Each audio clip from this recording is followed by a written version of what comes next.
I called the number listed. A man answered. HOA enforcement officer. Sounded bored out of his mind.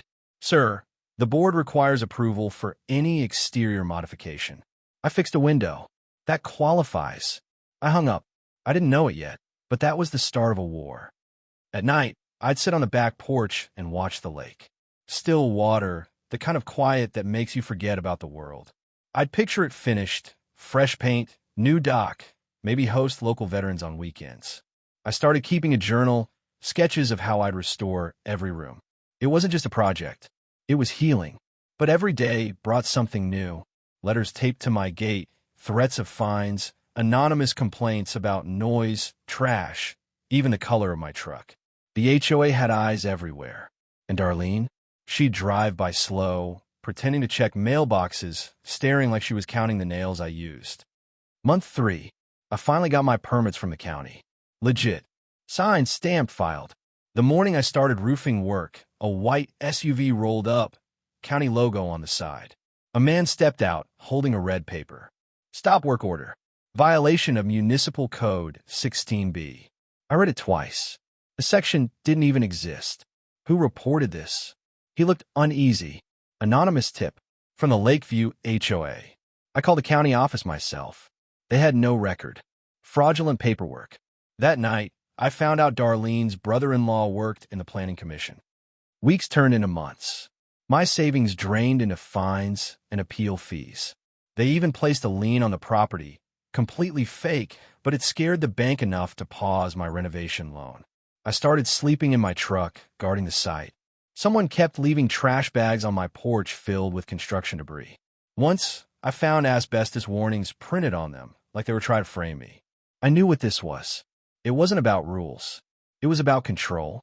One afternoon, I found tire tracks leading behind the shed. A man was dumping crushed drywall, unmarked bags. I ran over, shouting. He jumped in his truck and sped off, but I caught the company name on the side, Van Camp Realty Maintenance. That's when it clicked. They weren't just harassing me. They were setting me up. I reported it to the sheriff. He nodded, said he'd look into it. 3 weeks later, the same deputy showed up with a citation accusing me of illegal dumping. That night, I sat on the porch, hands shaking. I almost packed up and left. Almost. But I could still hear my grandmother's voice. Never leave a home you've built with your own hands. So I stayed, and I started fighting back. I bought 4 security cameras, wired them across the property, installed motion lights, recorded every visit, every car that stopped by. I even started carrying my old body cam from my Navy days. The first footage I caught, Darlene's SUV parked outside at midnight. She got out, flashlight in hand, taking pictures through my fence. I didn't confront her, not yet, because I knew I'd need more. So when I saw those bulldozers that morning, I wasn't surprised. I was ready. I walked straight up to the foreman. Who signed this order? He handed me a paper. HOA letterhead. Darlene's signature. No county seal. No permit. I hit record on my phone and said, "You're trespassing on private property. This demolition is illegal." He froze. The workers exchanged looks. Ma'am Van Camp said she got court approval. She lied. I called 911 on speaker.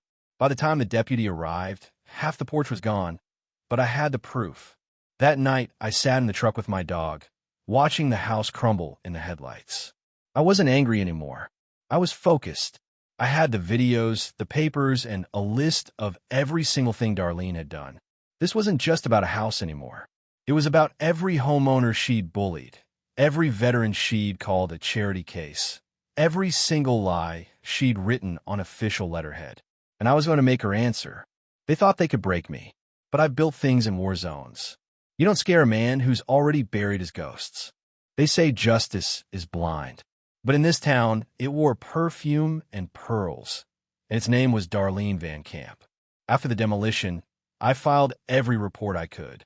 Trespassing, property destruction, fraud. The sheriff took my statement, nodded politely, and filed it under ongoing investigation. Weeks went by. No arrests. No follow-up. That's when I realized something. Darlene didn't just run the HOA. She ran the county. A small town's queen. If you've never lived in a small American lakeside town, let me explain something. There's always someone who thinks they own the place. They sit on every committee, sponsor every fair, donate to every campaign. Their names are on plaques, benches, and brick walls. That was Darlene. She'd been president of the Lakeview HOA for 14 years straight, owned a real estate firm, chaired the planning commission, and hosted Sunday brunch for half the city council. Every ribbon cutting, every photo op, she was there in heels and pearls, smiling like she built the whole town herself. Her motto? Protecting property values and preserving the lake's legacy. Sounds noble, right? But under that, she ran the HOA like a private fiefdom. Selective enforcement, nepotism, kickbacks from contractors she recommended. And if you questioned her, your mailbox disappeared, your fence violated setback rules. Your life became paperwork hell. So when a disabled Navy vet bought the mansion she wanted, it wasn't just about money. It was about control. After the demolition day, I knew I couldn't rely on the sheriff. So I called someone who still believed in truth. My old Navy buddy, Ron Beckett, now a VA legal liaison. He drove 3 hours to meet me at a diner near the lake. Big guy, gray beard, still wore his dog tags under a flannel. He listened while I laid out everything. The fake fines, the stop work orders, the lien, and now the illegal demolition. He sipped his coffee, then leaned back. Marcus, this woman's dirty. You're going to need more than proof. You'll need exposure. Ow! He grinned. Find someone who hates her as much as you do. That's how I met Erin Hayes, a local investigative reporter. She ran a blog called The Waterline Watch, mostly covering fishing permits and zoning news. But when I showed her my footage of the demolition, her eyes widened. You're telling me the HOA president forged a demolition order? Not just forged, carried it out. She asked for copies of everything. The letters, the fines, even the voicemail where Darlene told me to accept reality. Within a week, Erin published the first story. Veterans' historic home illegally demolished by HOA president. It went viral locally. Thousands of shares. And that's when Darlene called me. I was painting what was left of the fence when the phone rang.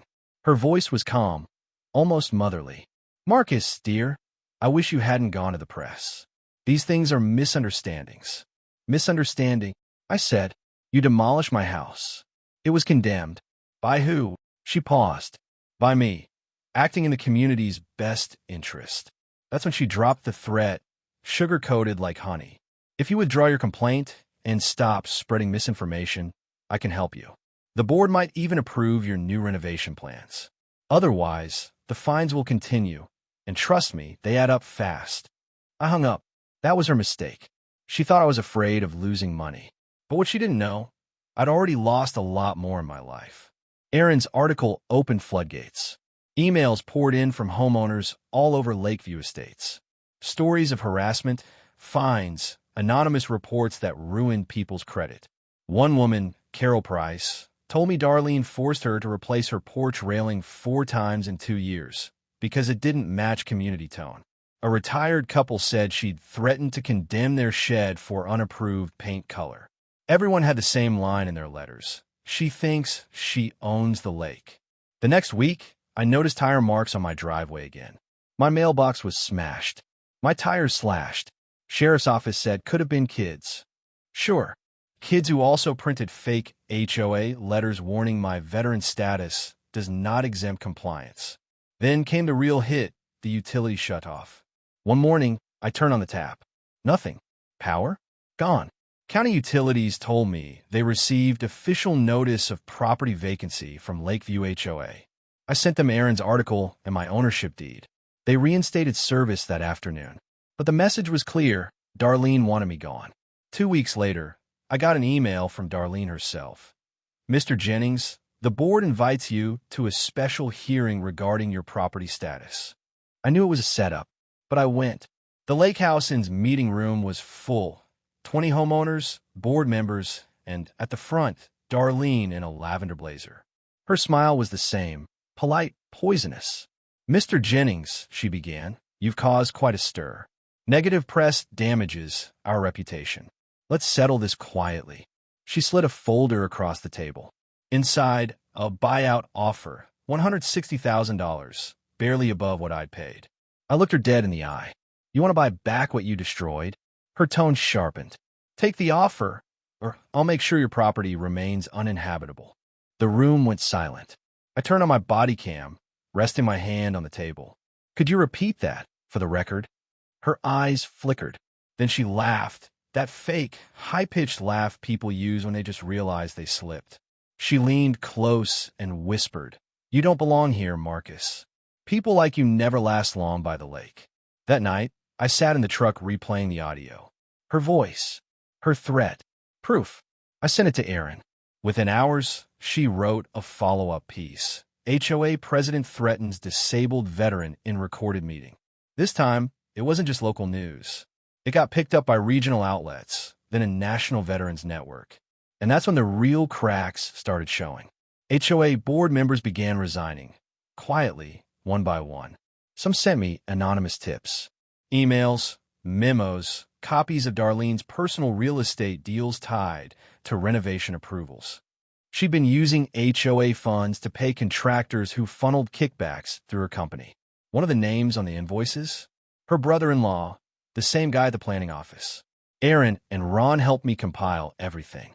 We built a case thick enough to choke a courtroom. But before we could file, Darlene struck again. At the next HOA meeting, one I wasn't invited to, she introduced an emergency bylaw authorizing removal of abandoned structures posing safety hazards. In plain English, she gave herself permission to demolish any property she personally deemed unsafe. Guess whose house was first on the list? Thornhill Manor. She had the motion passed in 10 minutes. No county oversight, no vote from the wider membership. Then she sent the order to a contractor she'd used before. And 5 days later, I came home to bulldozers. After Erin published the demolition footage, the town turned on Darlene. Even her allies began denying involvement. The mayor's office issued a statement distancing itself from unauthorized HOA activity. People started picketing HOA headquarters, mostly retirees with homemade signs. "We pay dues, not dictators. Hands off our homes." But Darlene didn't step down. She doubled down. She went on local TV. Calm, confident, rehearsed. On-screen recreation, Darlene at a press conference. "Our association acted only out of safety concerns," she said. "This veteran is exploiting his service to attack a respected community organization." That line hit me hard. Not because of the insult, I'd heard worse in uniform, but because she said it with zero shame. If she wanted war, I'd give her one. Ron helped me draft a formal complaint to the state's Department of Community Affairs, the agency overseeing HOAs. Erin arranged interviews with other victims. We had timelines, emails, contracts, voice recordings, and one key piece of evidence: a payment receipt for the demolition contractor signed before the bylaw was approved. That meant premeditation, a crime, but I still needed her to admit it herself. A week later, she called again, same calm tone as before. "Marcus, we need to talk privately. Off the record." I met her at the Lakeview gazebo at sunset. Public place, open air, cameras rolling under my jacket. She showed up in a white blazer, designer sunglasses, holding a manila envelope. "I can make this all go away," she said softly. "I've spoken to the bank. The lien can be removed. Your loan can be reinstated. You'll get a rebuild permit." I kept quiet. "In return," she continued, "you'll sign this confidentiality agreement and publicly thank the board for resolving misunderstandings." I asked, "And if I don't?" Her smile thinned. "Then I'll see to it that your VA benefits come under review. I have friends in federal offices, you know." That's when I opened my jacket, showing the blinking red light of the recorder. Her face went pale. She stepped back, voice shaking. You can't record me like that." "Actually," I said, "in this state I can." She turned and walked off fast, heels clicking on the dock planks. I sent the footage straight to Erin and Ron. We uploaded it to multiple drives, time-stamped, geotagged. By morning, it was everywhere. National outlets called. Talk shows wanted interviews. The Department of Justice's Veteran Affairs Division even reached out. Darlene's empire began collapsing. The Planning Commission suspended her brother-in-law. The HOA board dissolved under emergency state oversight. But for me, it wasn't over yet. because all I wanted was my house back. 3 months later, the county judge ruled in my favor, declared the demolition illegal, ordered restitution for damages and emotional distress, $480,000, and full authority to rebuild without HOA interference. When the gavel hit the bench, I didn't cheer. I just exhaled. Darlene didn't show up to court. Her lawyer did, pale, sweating, muttering something about health issues. A week later, news broke she'd resigned from every position. Then came the indictment: fraud, extortion, abuse of office. I remember standing there, watching new beams go up where ashes used to be. People from the community came by, the same neighbors she'd scared into silence. They brought coffee, sandwiches, even offered to paint. Turns out, the lake wasn't hers after all. It belonged to everyone. When you fight corruption long enough, you learn something. Bullies don't fear the law. They fear the light. And I was just getting started shining it. I thought winning in court would be the end. Turns out, it was just halftime. They say peace comes after victory. But in my case, peace brought silence, and silence is where enemies regroup. 2 weeks after the ruling, I started rebuilding Thornhill Manor. New lumber, fresh permits, clean start. The neighbors waved when they passed by. For the first time in months, I felt something close to normal. Then one night, I heard footsteps outside. Not coyotes, not wind, heavy boots on gravel. I looked out the window. A figure stood by the dock, flashlight beam cutting across the lake. When I yelled, they ran. But before disappearing into the dark, they tossed something toward the house. A dead fish, wrapped in a plastic bag with a note that said, "You should have left." I didn't sleep that night. I didn't call the sheriff either. I already knew how that'd go. Instead, I checked my cameras. Same SUV, same license plate. Darlene's nephew. She might have lost the courtroom, but she still had people who believe in her lies. Public war. The story had spread beyond the town now. National news ran the headline: Veteran exposes HOA corruption, faces retaliation. My inbox was flooded. Messages from veterans, homeowners, even lawyers offering free help. But for every word of support, there was hate too. You ruined our property values. You should be grateful you were offered money. Stop playing the victim. Darlene might have been indicted, but she still had her defenders. People who'd rather believe a polished lie than an uncomfortable truth. I'd fought wars overseas, but nothing prepared me for the kind fought in boardrooms and Facebook groups. The city hearing. A month later, the county held a public hearing to review HOA oversight laws. Erin, the journalist, called me. "You need to speak," she said. "They're trying to rewrite the rules to protect people like her." So I went. The hearing room was packed. Developers, mayors, attorneys. And right there in the second row, Darlene. Not arrested yet, out on bail, dressed in all white like some kind of saint. When it was my turn, I stood up. My leg ached, my palms were sweaty, but my voice didn't shake. I served 20 years building homes for other people's safety. And when I finally tried to build my own, I was treated like a criminal. All because one person thought power meant ownership. The room went still. A few people clapped softly, then louder.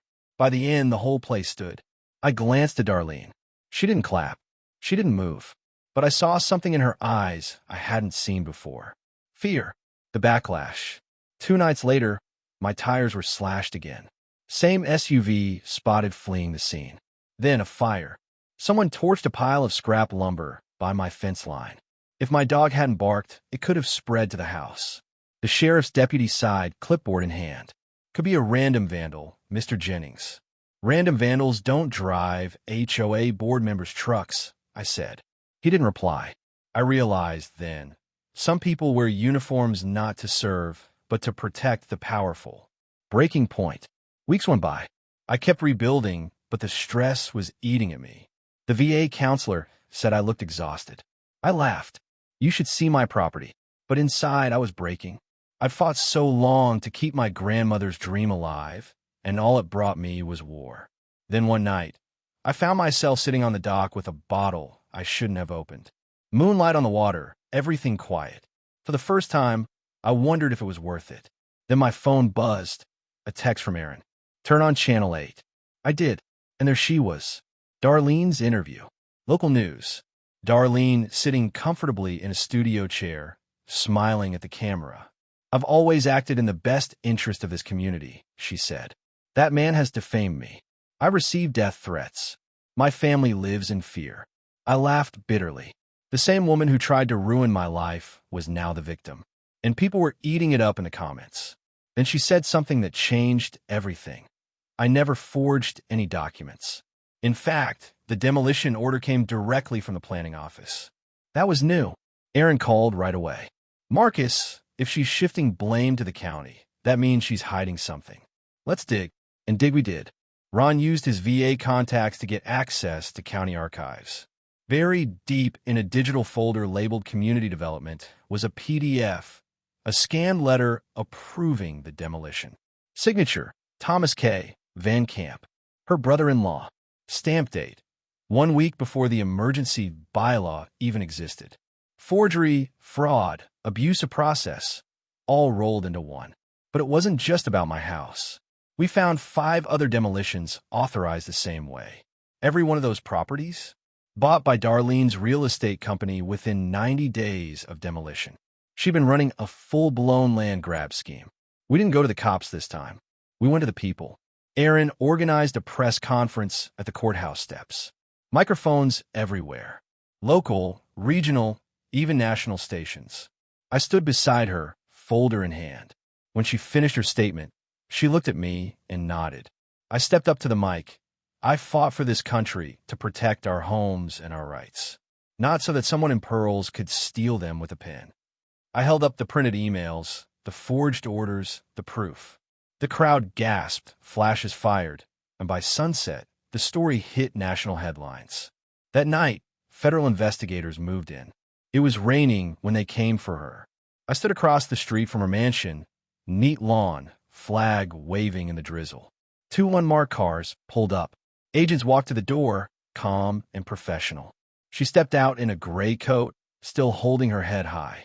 Reporters shouted questions. Ms. Van Camp, do you deny the charges? She didn't answer. For a moment, our eyes met across the road. No words, just a long, cold stare. And for the first time, she looked small. As they drove her away, I finally breathed. The county suspended the entire HOA board. State oversight took control. Investigators confirmed Darlene's real estate kickback scheme had stolen over $2 million across 12 years. News anchors called it the Lakeview scandal. Neighbors who once avoided me stopped by with coffee and pies. One old man said, "We should have stood up sooner." I didn't say it, but I agreed. Months passed. The smell of fresh would fill the air. The sound of hammers echoed across the lake, a sound that once haunted me, now healing. I kept one beam from the old house, the one with my grandmother's initials carved in it, EJ. I built it right into the new mantle. Every nail I drove in felt like reclaiming something, not just the house, but my peace. When Thornhill Manor finally stood tall again, we held an open house for local veterans. Grilled burgers, laughter, kids running around the dock. The mayor came, awkward but sincere. Even the sheriff stopped by, quiet apology in his eyes. Ron raised a toast. To Marcus, for proving that home isn't where you live, it's what you stand for. People clapped. I didn't know what to say, so I just looked out at the lake, the reflection of the lights dancing on the water, and whispered, "We did it, Grandma." You know, when I first bought this place, I thought I was just fixing an old house. But I ended up fixing something bigger, a broken system, a scared community, and a part of myself I didn't know was still fighting. Darlene thought she owned the lake. But the truth? No one owns water. No one owns peace. You can only earn it. I thought that was the end. But what happened next turned a local story into a movement. Fade to black. They say after every storm comes peace. But nobody tells you peace is when you finally start hearing the echoes. The house was finished. The papers signed. The woman who tried to destroy me was facing trial. By all means, I'd won. But something about it didn't feel like victory. It felt unfinished. The unexpected visit. 3 weeks after the arrest, I was cleaning paint brushes in the yard when a black SUV pulled up. The man who stepped out wasn't a stranger. It was Detective Harris, county investigator. We'd spoken plenty during the case. He adjusted his jacket, looked uneasy. Mind if we talk inside? We sat at the kitchen table. He didn't touch the coffee I poured him. Marcus, off the record, someone inside the department's been leaking case files. Darlene's lawyer just submitted documents we haven't released yet. I frowned. You think she's got someone on the inside? He nodded slowly. We're checking every connection. But the timing, it's bad. How bad? She's claiming your journalist friend tampered with evidence. That you paid her. I laughed out loud. Paid her? With what money? My pension. But Harris didn't smile. She's trying to flip the narrative. You need to be careful who you trust. That line stuck with me. Who you trust. Later that week, I stopped by Erin's office. She was on the phone, arguing with someone, tension all over her face. When she hung up, I asked, "Everything okay?" She looked pale. Darlene's lawyer subpoenaed my notes. If I don't hand over sources, they'll charge me with obstruction. You can't give them anything. I won't, she said. But Marcus, one of your old neighbors, reached out to me. Said you offered him money to testify. I blinked. What? She showed me an email. From carolprice_realty@outlook.com. It was fake. I knew it immediately. Carol didn't even own a computer. But someone was impersonating me. I felt the room spin. Erin, they're setting me up. I know, she said quietly. And they're good at it. The next day, I found an envelope in my mailbox. No return address. Inside, $20,000 in cash and a note. Walk away before this gets uglier. No one will blame you. I called Ron. He whistled when I told him. They're desperate. Keep that envelope sealed and time-stamped. Could be evidence of witness tampering. But something in my gut told me this wasn't random. It was coordinated.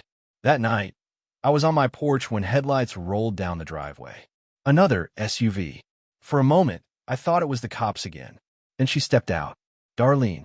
Out on bail. Same heels, same pearls, same unbothered smile. I stood there frozen, heart pounding. How the hell did you get past the restraining order? She shrugged. It only applies to harassment. This is just a conversation. Get off my property. She ignored me, walking closer. You don't understand, Marcus. I didn't do this alone. There are people who won't let you in. Like who? She smiled faintly. People you've already shaken hands with. For a moment, I didn't know if it was a threat or a warning. Then she handed me a folder, thick, sealed. Inside, bank statements, city approvals, signatures. Those, she said, prove I wasn't the only one. Planning officials, county clerks, contractors. You think I could pull all that off by myself? Why give this to me? She looked at me like I was the naive one. Because if I go down, they'll bury me. But if you expose them, they'll bury you. And then she turned and walked away. I just stood there, folder in hand, the sound of her heels fading into the night. I didn't sleep. I sat at the table till sunrise, staring at the documents. She wasn't lying. The signatures were real. County officials, HOA auditors, even 2 contractors I'd hired. They'd all signed off on fraudulent payments tied to my case. It meant one thing. She was part of a much bigger web, and I was standing in the middle of it. If I turned the evidence over, it could blow open half the county government, but could also destroy the credibility of my own case. Everything I'd fought for would be questioned. I called Ron. He was quiet for a long time. Finally, he said, Marcus, you wanted truth. Well, now you've got it. Erin and I met at the diner that afternoon. I told her everything, slid the folder across the table. She read in silence, eyes narrowing. This is a bombshell. If we publish this, it'll take down more than just her. I nodded, and maybe take me down too. Then she flipped to the last page, a signature underlined twice. Her eyes widened. Marcus, this one's from Detective Harris. The same man who warned me to watch who I trust. It hit like a gut punch. The leaks, the sudden subpoenas, the fake emails. He wasn't warning me. He was covering his tracks. Erin leaned forward. We can't go to local law enforcement anymore. We take this federal. We sent everything to the DOJ contact who'd handled the veteran rights inquiry months earlier. Within 48 hours, the feds descended on the county offices. Computers seized. Phones confiscated. Half the planning board placed on leave. And then the news broke. Federal probe expands Lakeview HOA scandal. County officials implicated. Names I'd known for years were on that list. People who smiled at church, waved at the grocery store. People who'd watched me rebuild and said, "Good for you, Marcus." Turns out, they'd been signing off on Darlene's deals the whole time. Harris was arrested first. Fraud, bribery, obstruction. He'd been feeding her information in exchange for kickbacks, property shares, hush money, even vacations. When they cuffed him, he didn't look at me, didn't say a word. Then came the contractors, the clerks, the finance auditor, one after another. And at the center of it all, Darlene. The woman who'd claimed she acted in the community's best interest now faced racketeering charges. But it still didn't feel done, because somewhere deep down, I knew she'd save herself a card to play. The final meeting. 2 months later, I got a letter from her attorney. She wanted to meet, privately, before the sentencing hearing. My lawyer said don't do it. Aaron said record it. Ron said pray first. I did all three. We met in the county jail's visitation room. No cameras, just plexiglass and static. She looked smaller this time. The pearls were gone. The makeup too. Just a woman staring back at a man she couldn't break. "You got what you wanted," she said quietly. "Congratulations." "I didn't want revenge, Darlene. I wanted the truth." She tilted her head. "Truth doesn't exist. Only stories people believe." "Then why give me the folder?" She smiled faintly. "Because you believed yours too much. You think you won because you're good. You won because you were lucky." She leaned closer to the glass. "Those people, they'll be replaced. Power never disappears, Marcus. It just changes names." For a moment, I almost felt sorry for her. Almost. Then she said something that froze me cold. "I read your grandmother's letters in that old desk we took. She sounded kind. Shame you turned out nothing like her." I stood up. "Goodbye, Darlene." As I walked away, she called out, "Enjoy the lake, soldier. It's only calm till the next storm." The courtroom was packed. Darlene pled guilty to 5 counts: fraud, extortion, conspiracy, and witness tampering. 25 years without parole. The others got less, but the message was clear. Lakeview's reign was over. When the judge asked if I wanted to speak, I said one thing. I'm not here to celebrate someone's fall. I'm here to remind every homeowner who ever got bullied by a board or a letter or a lie. You have rights. Stand your ground. Applause rippled through the room. But all I could think of was the lake waiting outside. Weeks later, Aaron and Ron joined me at the dock. We sat quietly, watching the sun go down. No speeches, no cameras this time. Aaron finally broke the silence. "You realize, Marcus, you didn't just win a case. You started a movement." I looked at her. "A movement?" She nodded. "Homeowners from across the country are contacting us. They're exposing corrupt HOAs, filing lawsuits, demanding reform. They're calling it the Thornhill effect." I smiled faintly. "That's my grandma's name." Ron chuckled. "Guess she's still working through you, old man." We laughed, quietly, the kind of laughter that comes when a storm finally passes. Months later, the house was more than just a home. We turned it into a community space, woodworking workshops for veterans, art classes, even Sunday barbecues. People came from towns I'd never heard of just to see where it all began. One day a young man walked up, maybe 20, nervous. "Mr. Jennings? I read your story online. My dad lost his house to a crooked HOA. You gave him hope." He handed me an envelope, a handwritten letter from his father. I didn't read it right away. I just nodded and said, "Tell your dad I said, keep building." They called it the Lakeview War. But wars aren't always fought with guns. Sometimes they're fought with truth, persistence, and a stubborn refusal to back down. I used to think strength was what you carried on your back. Turns out it's what you refuse to drop, even when you're tired, scared, and alone. Darlene was right about one thing. Power doesn't disappear. But maybe this time it's in better hands. I thought it ended there, but something unexpected came next. A letter that changed everything again. Every strike, every nail, every coat of paint, that was my therapy. By the time Thornhill was finished, I didn't just see a house. I saw survival, but I never imagined what came next. It arrived one quiet afternoon. Plain white envelope, no return address. The handwriting stopped me cold. Old-fashioned cursive, the kind my grandmother used. Inside was a short note on yellowed stationery. Marcus, if you're reading this, I guess you finally found Thornhill. I left something behind for you, and for anyone who believes a house can hold heart. Look under the floorboard beneath the fireplace. EJ. My hands trembled. That fireplace had been rebuilt from scratch. Still, I went inside, grabbed a crowbar, and pried up the first plank. Beneath it, wrapped in faded oilcloth, was a small wooden box. Inside, a photograph of my grandmother standing on the porch in 1951, smiling beside a man in work boots and suspenders. My grandfather. And under that, a folded letter and an old brass key. This house was built by hands that refused to give up. If it ever falls, rebuild it. Not for yourself, but for those who still need a place to start again. That was her legacy. And suddenly, I knew what I had to do.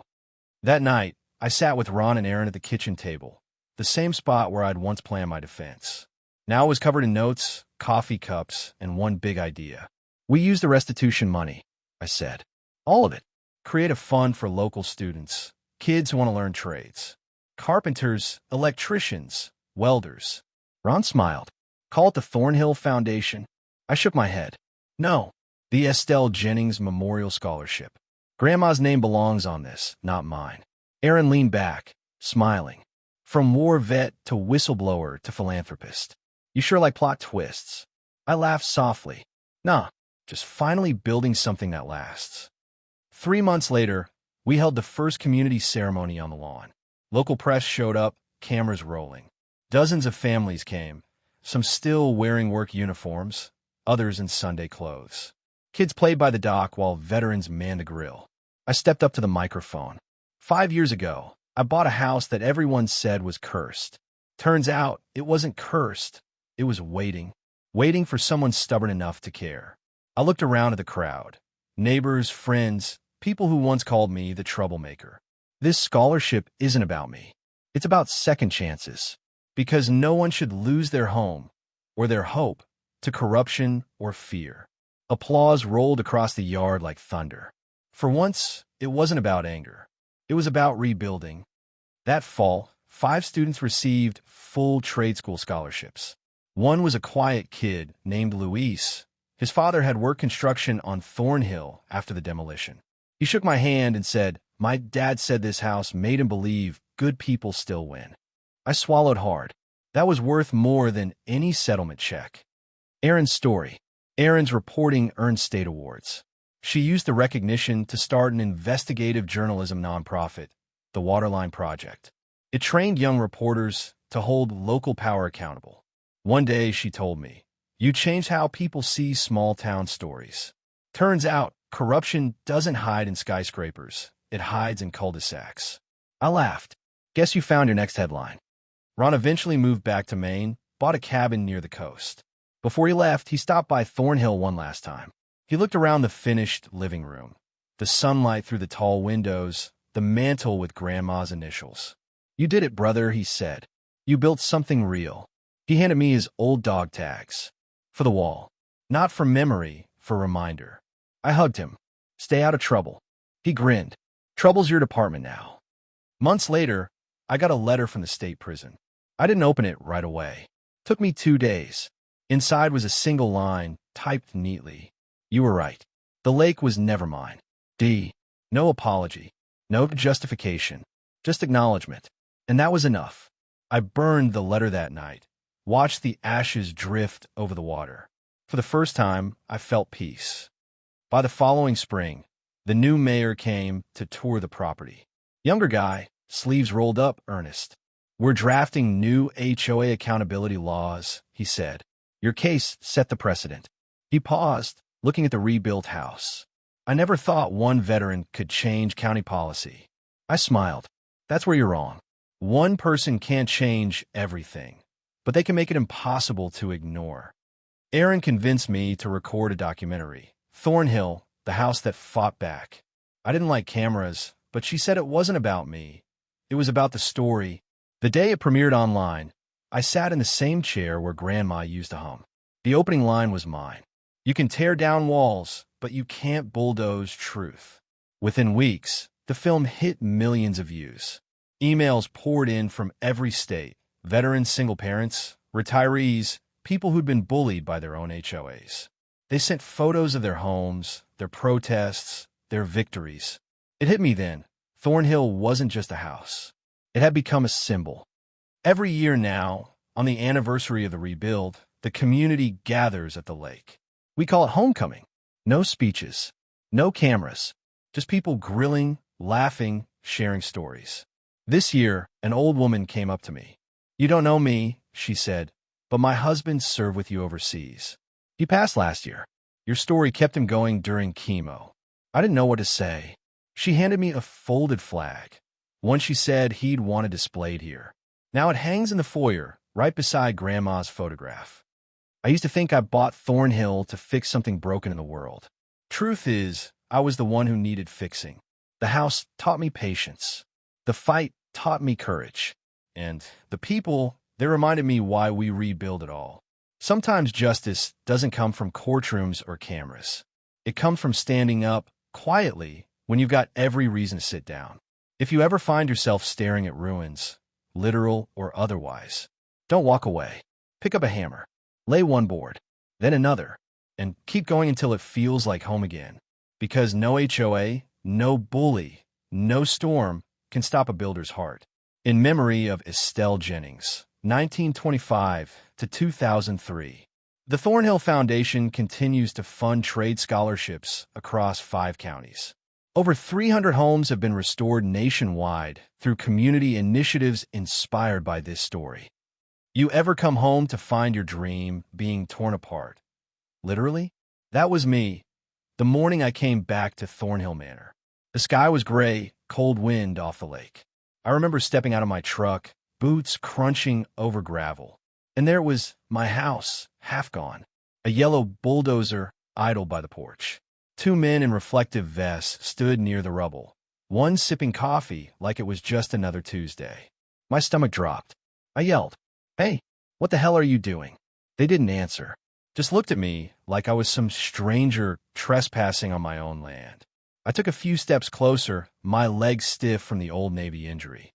One of them finally said, "Sir, you can't be here." The HOA ordered a demolition. HOA. That one word hit like a punch. I felt heat rising to my face. The HOA? You mean Darlene? The guy looked uncomfortable. "Ma'am Van Camp." "Yeah." Said it was condemned. Condemned. I laughed, because if I didn't, I'd start swinging. Condemned by who? I just passed an inspection. 2 weeks ago, I was inside painting the damn kitchen. I walked past them, ignoring their warnings. Dust filled the air. My grandmother's old window frames were lying in pieces. And right in the center of it all, a single chair from the dining room, still standing. She used to sit there and hum old gospel songs when I was a kid. I pulled out my phone, started recording, because I knew exactly who was behind this. Darlene Van Camp. "I hope you're watching," I whispered. Then the screen fades to black. They say every story has a beginning, but mine didn't start with a hammer or a saw.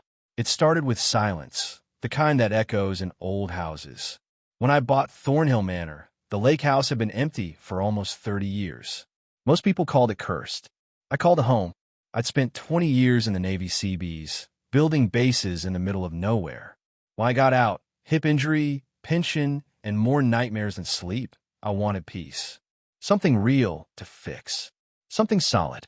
So when the county auction listed an abandoned 1920s lake mansion for $127,000, I didn't think twice. I remember unlocking that front door for the first time. The hinges screamed like a warning, but I just smiled. Dust everywhere, vines creeping through the windows, raccoon prints on the floorboards. And yet, it felt alive, like it was waiting for someone to believe in it again. On the mantel, carved into the wood, were the letters EJ, my grandma's initials. That's when I knew it wasn't coincidence. She used to tell me stories about the lake when I was little, how people used to dance on the porch of Thornhill Manor back when music came from record players. I promised her before she died that I'd find a home worth fixing. And there it was. The first time I met Darlene Van Camp was the next morning. She showed up before sunrise. A red SUV stopped by the gate, and out stepped a woman in heels. Hair sprayed stiff, clipboard in hand, sunglasses, even though the sun wasn't up yet. She smiled that neighborly smile people use when they're about to ruin your day. "You must be the new owner," she said. "I'm Darlene, HOA president of the Lakeview Estates." I nodded. "Nice to meet you. But I don't think this property's part of your HOA. Her smile froze. "Oh, everything along this lake falls under our association's jurisdiction, Mr. Jennings. Marcus Jennings." "Well, Mr. Jennings, we take great pride in maintaining the character of our community. If you plan to renovate, you'll need to submit architectural plans for approval." She handed me a glossy brochure, rules, regulations, fines. Pages and pages about paint shades and mailbox heights. I looked at the mansion behind me, half-rotted, birds nesting in the eaves, and couldn't help but laugh. "You want to see my paint samples before I fix a roof that's falling in?" She didn't laugh back. Her voice turned cold. "Everything goes through the board, Mr. Jennings. It keeps property values up." Then she said something I didn't catch until later meant everything. "Some of us worked hard to make this lake what it is. We can't just let anyone move in and change it." Anyone. She left, tires crunching the gravel like she owned it. 2 weeks later, I got a letter. Unauthorized renovation activity. Daily fine, $250. I hadn't even started real work yet. Just boarded up a few broken windows and cleared the driveway.